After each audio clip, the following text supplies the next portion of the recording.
Welcome, friends. This is episode 10 of my Enigmatica 2 Expert Extended series. And for a while now, I was working on a spectral coil for the energy generation. But in the last episode, I made a slight deviation from that plan and worked about a little bit on the quality of life in the valley here. And in this episode, I would like to continue doing so because I think it is important for us to improve things around here, make them automated, make them better, in order for us to continue working on a spectral coil. And so I will continue where I left off and work on the mana generation. So just to remind everyone, this dead bush which is sitting here, at some point it was Endoflame. And if we read about the Endoflame, it says that it decays in 1 hour. And if we go to the quest line, then we'll see there are a bunch of other generating plants here in the quest book. And the quest for Endoflame again mentions that it decays in 1 hour after placement. And the author asks to consider using other mana sources. But what if I don't want to and I want to use Endoflames for mana generation? Well, in this case, I will have to automate the Petal Apothecary in order to mass produce the Endoflames. And the item which will help me to do this is an Impulse Hopper.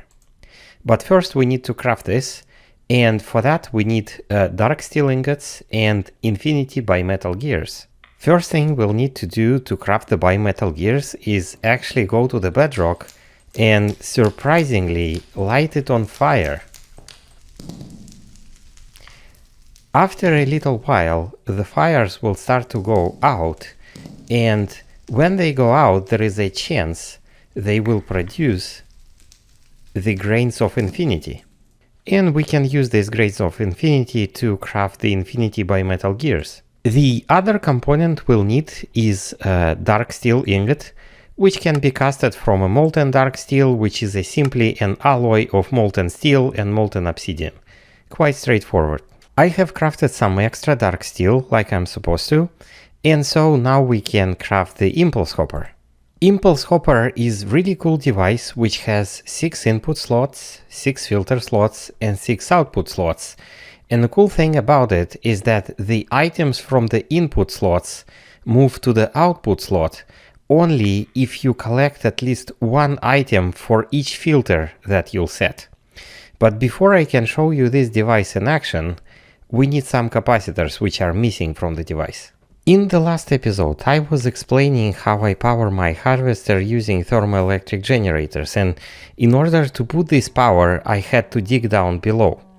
But what I didn't show you in the last episode, that while I was digging down, I heard strange noises downstairs.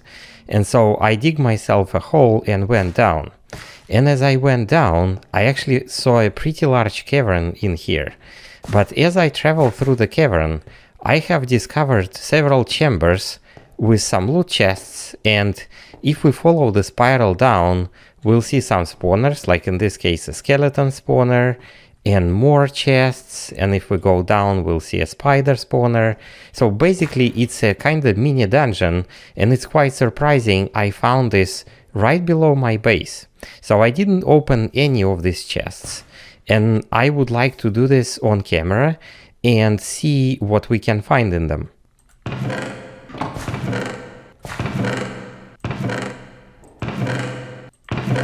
Back at home we can review the treasure we collected, but first I wanted to let you know how I brought this treasure back home.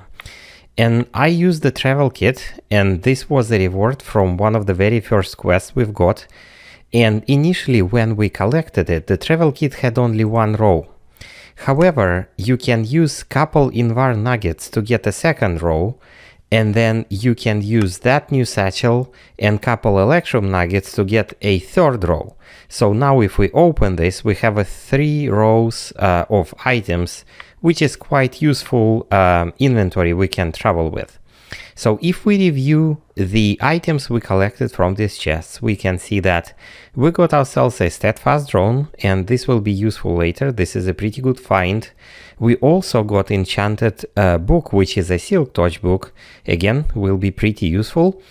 And also we found this very cool crystal scepter, which is a kind of pre-made Tinker's Construct weapon, a scepter, and it's actually better than the one we currently carry. But other than that, we found lots of these machine upgrades, which we can use as a capacitors. And this was the whole reason for us going down this mini dungeon. We can put one of these capacitors into the impulse hopper and you will see it is charging. And this is because I again use the thermoelectric generator, and in this case I don't need too much power, so I'm using a single block of packed ice and single block of uranium here. So the impulse hopper is charging, and I can show you how it works. So let's say we want to craft an endoflame, which it requires 2 brown petals, 1 red one, and 1 light gray. And as you know, to finalize the recipe, we need some seeds. So let's build the recipe here. And then after we do this, in the filter row, let's fill the top row with petals. As you can see, the petals are not moving to the output slot. And this is because this arrow is red. We don't have the recipe finalized yet. The next thing we do is we connect the impulse hopper to the open crate over here. And we push the items from here into the open crate. The open crate from the Botania has a pretty simple recipe. And once the items get into the open crate, they will be simply dropped down below. So watch what happens when we add a single piece of seed over here. The recipe is completed and the items I dropped one by one from left to right. And imagine there is a petal apothecary here. This will help us assemble our endoflame. Consider this setup over here. It is slightly more complex than the one I just showed, but it will allow us to mass produce Botania flowers. It consists of 2 loops. The first loop is related to filling this petal apothecary with water, and I'm using dispenser for it. The dispenser has a redstone comparator right next to it, which generates a signal as soon as we put something into the dispenser. That signal travels around and activates the dispenser again. So this block right here is called a wire, and if you don't know, the wire is from RF Tools, and it has a pretty simple recipe and just allows us to make this setup more compact. But if we place an empty bucket in here, you can see that the dispenser activated itself. You see redstone signal on top, and inside we now have the filled water bucket. This filled water bucket will get pulled by the impulse hopper, and you can already see one right here because I did all this process before. And in the configuration, there is a pull over here, and it pulls the bucket from the dispenser. The second loop is all about dropping the items into the petal apothecary, and just like I showed before, it is done by this impulse hopper. Impulse hopper pulls all the items from this crate over here, and this is where I will drop my seeds and finish the recipe. So let's try how that works. We will take exactly 5 seeds and drop it into the wooden storage crate. And as you can see, the recipe started crafting. The first item that is getting dropped is the bucket full of water, and that fills the petal apothecary. Then the petals are going, and then the seed. And the seed finalizes the recipe, and then the flame is getting crafted. The buckets are collected by this ranged collector. You can see the white list and an empty bucket. And then these are getting transferred into the dispenser. And then the endoflames are collected by this bottom ranged collector. And eventually they are pushed into this crate. And as you can see, we have crafted exactly 5 endoflames. The ranged collector is an item from Actually Additions. It has quite a simple recipe, however it requires iron casing, which requires hardened casing, which requires sturdy casing, and so on. However, in a couple episodes back, we crafted 32 iron casings, so I had enough resources to craft just the 2 ranged collectors. In order to craft more petals, we are going to use the apatite. The 2 pieces of apatite give us 8 fertilizers, and then when we craft the fertilizer, we can place the petals and 4 stacks of fertilizer to get more petals. In the future, we'll be able to automate fertilizer production, but right now, easiest way to get lots of apatite is using the scanner. With the scanner, we can scan the surroundings for different kinds of blocks. And in this case, I'm using the scanner module, which is specifically targeted for apatite ore. And you can see that we can highlight the ore clusters and mine them. The second component of the fertilizer is ash. And since we are making charcoal, we get ash as a byproduct. Except in the comments to my previous video, Toast on Rye suggested a great improvement to my setup. So if you remember, I'm using this excavator, which has a global traveler trait, to move all the charcoal into the compacting drawer. And Toast on Rye suggested to use the drawer controller and move everything I mine, including the ash, to that, and then it will get transferred to a separate drawers for the ash and the charcoal. The crafting recipe for the drawer controller is quite simple, and the only component which we didn't already have is these redstone engineering blocks, which are quite simple to make, and we can make the resonating redstone crystals. However, instead of making them, you can occasionally mine them while mining redstone, and I have a couple to make 2 drawer controllers. I will put the first of the 2 drawer controllers over here, right below our wall of drawers. And let me demonstrate how it works. So I have 64 prosperity shards over here, and as you can see, I store them in the top row of the drawers. So if I right click on the storage controller, these prosperity shards went right over there to the second floor. The reason the drawer controller works so is because it is connected to our walls of the drawers through the oak trims. And the range for this drawer controller is about 15 blocks. So this change was long time coming. Now I don't have to go over there and deposit all the items manually. I can just drop them all into the drawer controller. I will put my second controller right between the drawer for the charcoal and drawer for the ash. Then we will shift right click on it to link our global traveler excavator, and we'll mine all this ash. And as you can see, all the ash was deposited here and all the charcoal was deposited there. Brilliant comment. Thank you so much, Toast on Rye. And yet another update to the wood burning process is I decided to make this fire starter spell. It's again a quite simple spell, and we'll insert that spell into the bullet, put the bullet in our casting assistant device. And if we go take a look at our brand new wooden pile over here, we can select the fire starter spell, and then we right click and we light this block on fire. So let's just close it and let it burn. So now we don't have to carry flint and steel. We can just use our casting assistant device to create fires everywhere. I have added some decorations to our automated flower generation setup. So let's go to this wooden storage crate, and we'll add 64 seeds and 64 brown mystical petals. And the setup will start generating flowers. And our goal is make 64 ender flames, and it will be happening in the background. While it's happening, let's figure out how we are going to place these flowers. This is the setup I came up with. As you can see, there are 6 mana pools here, and they are connected to the mana spreaders. The mana is generated, like I said, by ender flames, and for that we need a burnable item. In this case, we have plenty of charcoal, so this is what we will be burning. This drawer with the charcoal is connected through the pipe to the open crate, so the charcoal will drop over here, and we don't want to drop all the charcoal at once. So in order to prevent that, we have this sensor here. The sensor is sensed to sense for entities, so if we drop some food on the floor, not that it's a good idea, but we get this redstone signal. And that redstone signal travels up and stops this transfer node from getting any items. And because I'm not using the system in the moment, I have this lever to provide this redstone signal for us.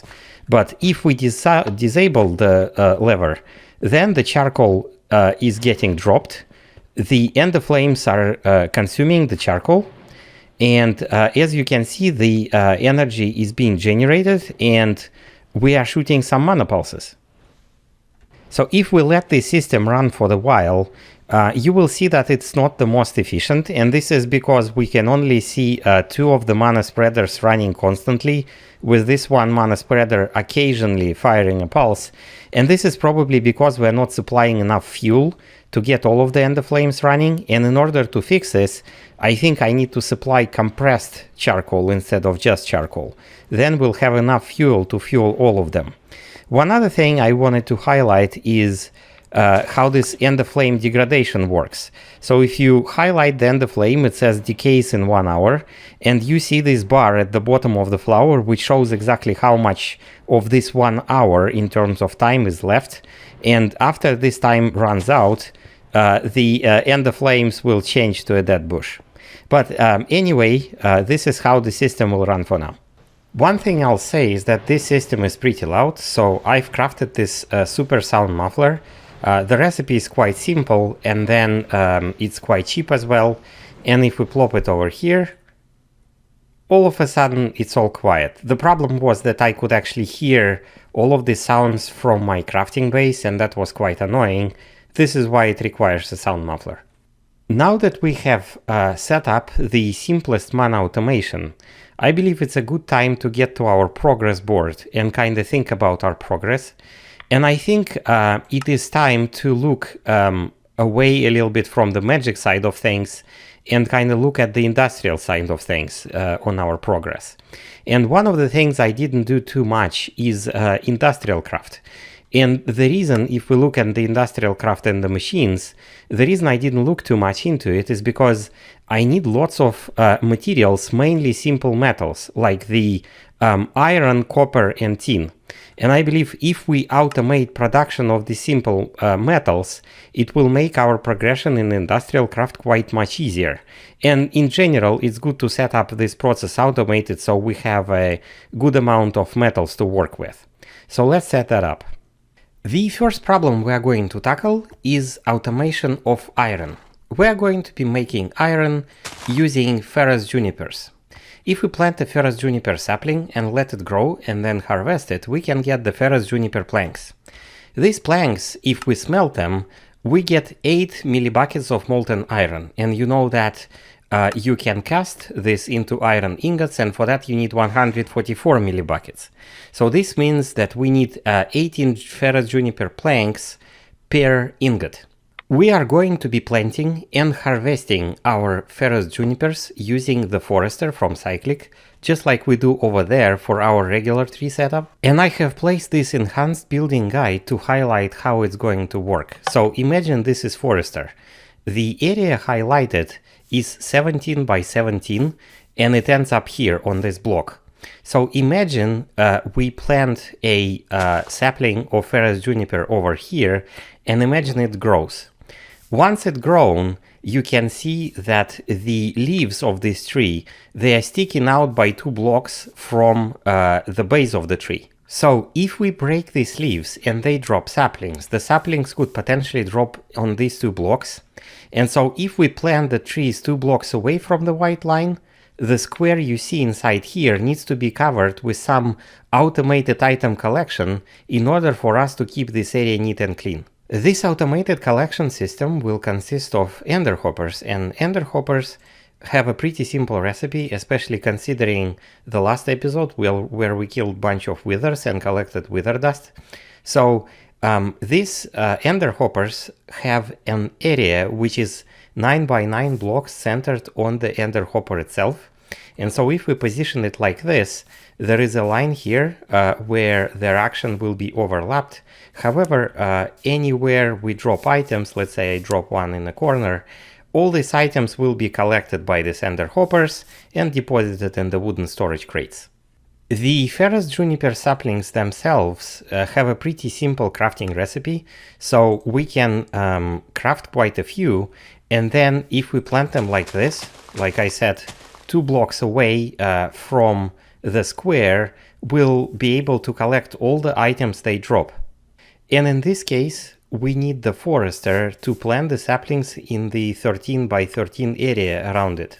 This is how this system works in action. Let's use watering can a little bit. And once the trees grow, you can see the forester harvesting the trees, and all of the items will be automatically collected by the ender hoppers. I have set an additional system identical to the first one with additional forester and 4 additional ender hoppers, simply to collect more wood. Since we need to smelt the ferrous juniper planks into the molten iron, I need to create a bunch of seared bricks, and what I didn't realize is that you can actually burn ash to create a seared brick. And because from our charcoal making process we're getting tons of ash, I then threw in a bunch of ash over here to burn it into the seared bricks. While the seared bricks are cooking, let's take a look at our mana setups. First of all our ender flames turn to the dead bush, because more than an hour has passed. Second, we can take a look how much mana we collected, and this mana pool is slightly more than a quarter, closer to the third actually, and this mana pool is about a quarter. So overall not bad. We didn't use up all of our charcoal which was placed in there before we started the process, but sure, we'll need to make this process more efficient in order to fill all of these mana pools. How do we make it more efficient? Well, using the Toast on Rise advice, we can actually extend this setup, because now these containers can fit much more items. So I have extended this setup to the very bedrock.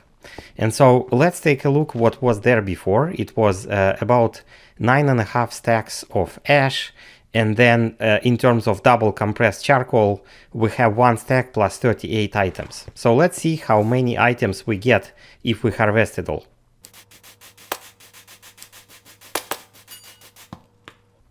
So looking back at our drawers, we have collected about 50 stacks of ash and about 5 stacks of double compressed charcoal. A huge amount. I have collected all of the mana from the mana pools into the mana tablets, and the mana tablets are quite easy to collect. All we need to do is take a mana pearl or mana diamond and then surround it with a living rock, and it amounted almost to 2 full mana tablets. Next, I have replanted all 48 endoflames, and inside our drawers here I replaced the charcoal with blocks of charcoal. If we restart the process, you will see that all of the mana spreaders are now participating, and all of the endoflames are now generating the energy. This is just because the blocks of charcoal produce 9 times more energy or mana compared to the regular charcoal, and it is enough to spread across all of them. In the meantime, we have finished cooking our sear bricks, and we are ready to build a smeltery for our iron setup. And this is how the smeltery looks like. It is 6 by 6 by 5, and at the moment it has 4 sear drains which will pour the molten iron into the casting basin so we can create an iron blocks, and then we'll extract the block using the transfer nodes and place them in this basic drawer over here, which is currently empty. And then on the other side here we have a sear tank where we need to put our smeltery fluid. If we look at our Enigmatica 2 Expert Extended book, then in the liquid section we can see all the smeltery fuels we can use, and if we take a look here, canola oil is one of the more simpler fluids. It's slightly more efficient than lava and burns at slightly higher temperature. Canola is a bright yellow flower which is very common in the plains and the grassy areas, and if you break it, you will usually get some canola and canola seeds. We can set up the canola farm the usual way, using farmer, 9 by 9 field, couple apiaries, they go 3 down in order to speed up the growth of the plants. Then we again power this with survival generators, and we extract items using flat extraction node into the storage drawer controller, and then we split it in 2 drawers. The left has canola and the right has canola seeds. Now that we have canola, we need a way to extract oil from it, and one of the ways which doesn't require any energy is placing a crushing tub from Rustic, putting all the canola inside and jumping on it.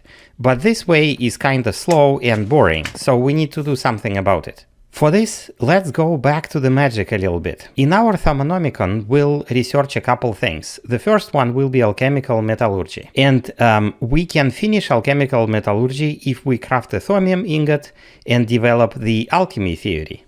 In Thaumcraft, the theories are slightly different from the observations, which we have quite a few, and all we need to do for observations is scan things with our thermometer.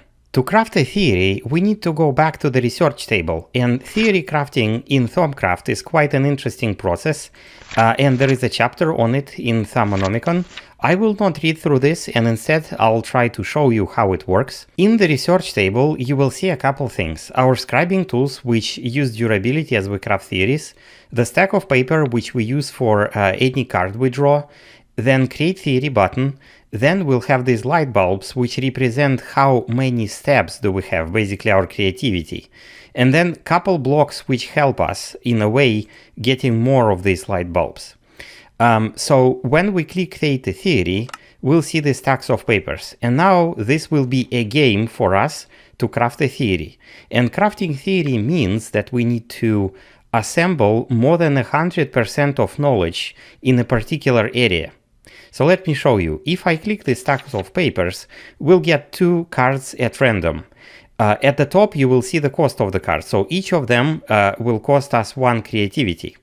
And both cards give us a progress. For example, the card on the right gives 15 infusion progress and 1 bonus draw. And the card on the left actually gives us an alchemy if we provide the Machina V crystal and Vitium V crystal. So 25% in alchemy versus 15% in infusion. Since we need to craft the alchemy theory anyway, I went back to the magical forest into our crucible, and I've extracted the Vitium V crystal and the Machina V crystal by using Vishrooms and wooden gears respectively on our crucible, and then using quartz slivers. And then the rest of the aspects I have collected in this crystal bag.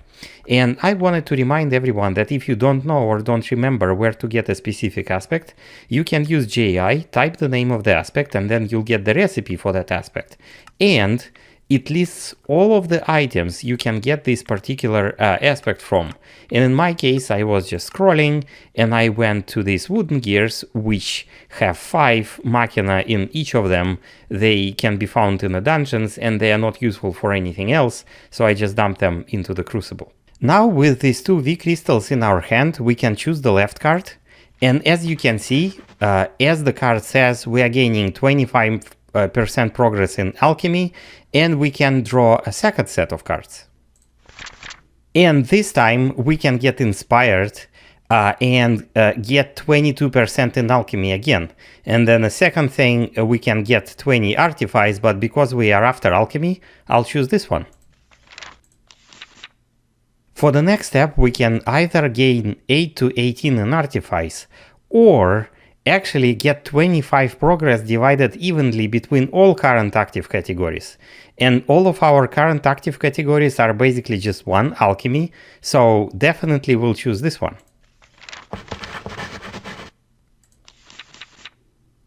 For the next set of 3 cards, the middle one is really interesting. If we find a Potentia and Vinculum V crystals, then we'll be able to get 25% in alchemy, and we can get inspired. And inspiration means you draw 3 cards instead of 2. It turns out Ember nuggets, which are small pieces of ember, they are a good source of Vinculum, and the redstone is a good source of Potentia. With the 2 crystals in our hand, we can now select the middle card. As you can see, we need only 3% to craft our alchemy theory, so the only thing we need right now is a little bit of luck. And as you can see, we got extremely lucky because we can get inspired, and for 2 inspiration, we gain 58 in alchemy.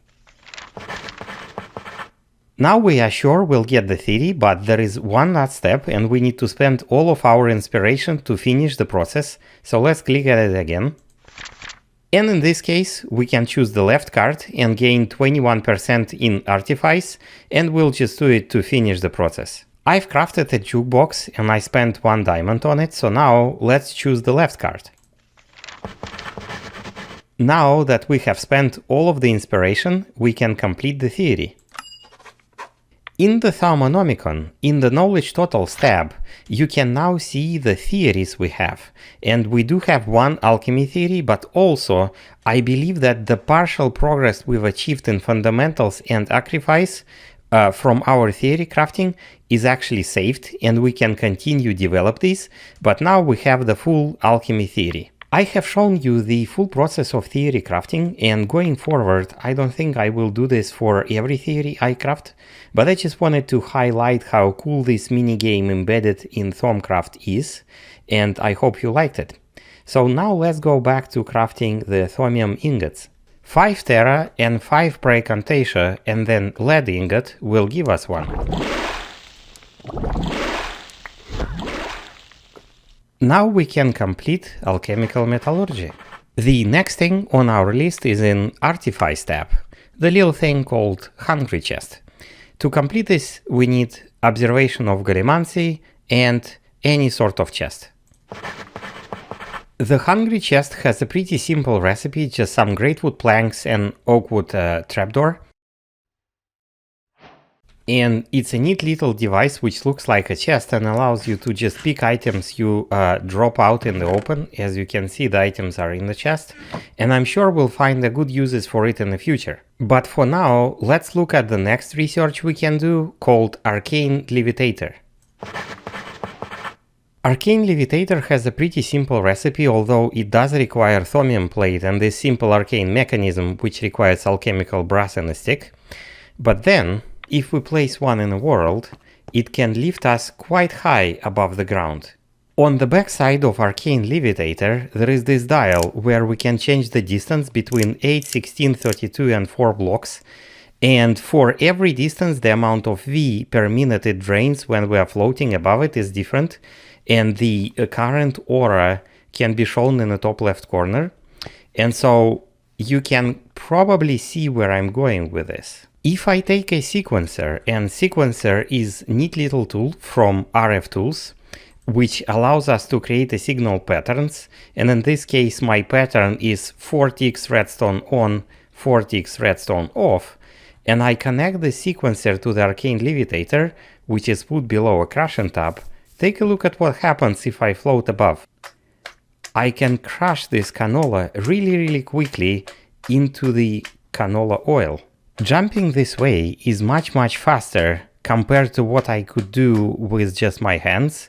However, interesting thing is, it doesn't have to be me. Let's spend 10 emeralds on a pig, and then once we spawn him, let's rename him Smasher so he doesn't despawn. And this neat little setup will be Smasher's home for quite a while. If we place our little guy over here, he'll start happily jumping and squeezing our oil over here. The canola is exported through the flat transport node into the crushing tab. In order to bring the Smasher over, I have used the tool which is called a golden lasso, and it has an extremely simple recipe and requires 8 XP levels, but then once you craft it, you can carry neutral mobs like that. Now we have 4 components of our iron production ready. We have a couple foresters growing juniper saplings, we have our canola plantation producing canola, our little Smasher here working hard to process that canola into the oil, which goes into the smeltery, and then the last component is the smeltery, which will smelt the planks into the blocks of iron. Now all that is left to do is to connect these 4 systems into one single loop that will allow us the iron automation. But that will have to happen in the next episode. If you are still watching this, then I believe that you care about the series, so I would like to ask for your feedback. As you noticed in this episode, the deeper I go into the pack, the more elaborate my setups become and longer it takes to film the process of me building them. And up until this point, I was filming most everything I do in my process, especially the things I do for the first time. And I've been pretty detailed in how I do things. And I would consider this to be some sort of a tutorial for you. However, I could film things differently. I could skip explanation of the most basic stuff. I could skip showing the recipes for items. I could stop showing exactly how I build my setups and first build them and then explain how they work.